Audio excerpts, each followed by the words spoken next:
Peggy 16.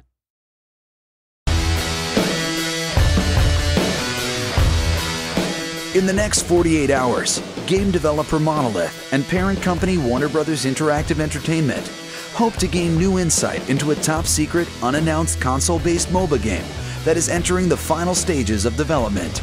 They've invited 8 of North America's top professional MOBA players to their Seattle studios to take part in an unprecedented experiment, one that could play a critical role in the success of their game, Guardians of Middle-Earth.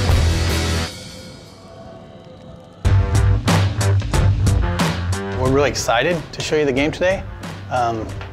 We've been working on this for a while now and been holding back, so you're kind of the first public to be able to see it who are actual hardcore gamers or MOBA players. So we're really excited about that. Before the developers can start collecting feedback, they need to get the pro players up to speed on the game's mechanics and key systems. A couple things we wanted to do was make the matches faster.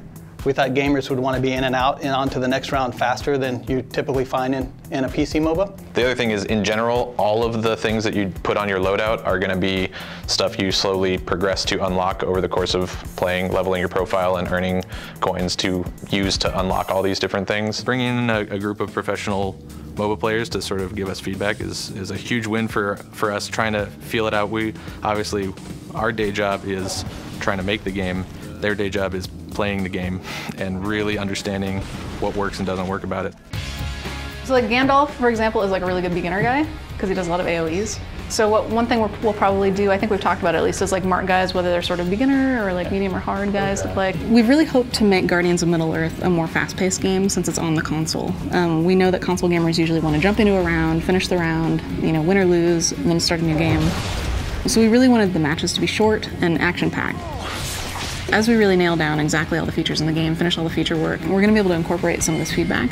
And I think also just the perspectives and information that we've gotten from these guys will really help us, in this finishing phase to decide what to focus on and what not to. The goal from the beginning was to make sure that this thing actually satisfies the most hardcore play. And then priority 2 is, okay, now make it the easiest ramp on as possible for new people. Our cause is just. Guardians of Middle-Earth, I think, is a great entry point for new MOBA players because it's got the accessible sort of console controls, immediate interaction with your character kind of feel. It's a little bit simpler and faster paced, so you can kind of jump in and get more revs on it without having to learn quite as much about the structures around the culture in the PC space right now. With a firm grasp of the basics, the pros are ready for battle. For the developers, this is their first chance to see how professional players react to the game. Right bumper, right there, what does that mean? So you leveled up, so hold it down. I was never going straight for professional gaming. When I started, it was just a passion. I really liked playing competitively, and I just liked trying to win. So we did the intro this morning, got a bunch of feedback from you guys already, just digging into the menus and everything. So finally gonna actually start a 5-on-5 match. You actually play against each other, at least the 8 pros, and then we'll have 2 of the developers in the last couple slots here. So now you have 1 minute to do your loadouts if you haven't already set them up. But right now they're trying to defend, their tower is actually being pushed a little already. But they have 2 Guardians in the bottom lane trying to push back. He's about to kill Legolas. He did. He finished Legolas. The biggest surprise of the day so far is how quick they adapt to the controls. Soren's fun because he has like a dash that also stealths him, so you can dash behind enemy lines and stealth and then knock guys back into your tower, which is really awesome. It's been fun to really pick out those things that I think that fans of the lore are going to recognize, but also I think gamers will recognize how much depth there is behind each of these characters.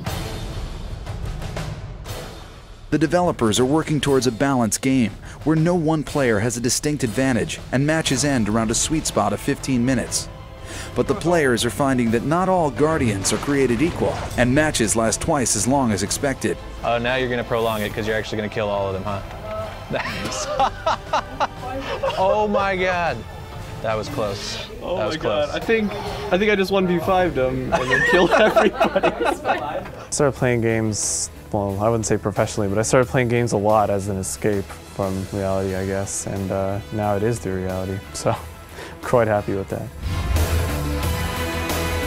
In the last half hour here playing this, how does it feel for just picking it up? And it's pretty easy picking it up. I mean, I think it takes about 5 minutes to figure out what the skill does, and really you just give it a little bit of thought. You get a really general sense of how the character should be played. I think the biggest struggle for me was like trying to figure out how to use my ultimate as a melee squishy DPS that also has a melee ultimate, where I'm like, oh man, it's AoE, I want to hit as many people as I'm dead. It was fun though. Like, if I actually got into range of 5 people and they didn't instantly kill me, then I could deal damage. As the clock winds down on day 1, players meet with the developers to discuss the matches and their recommendations for making the game more balanced and fun to play. It feels like a little too snowball-y.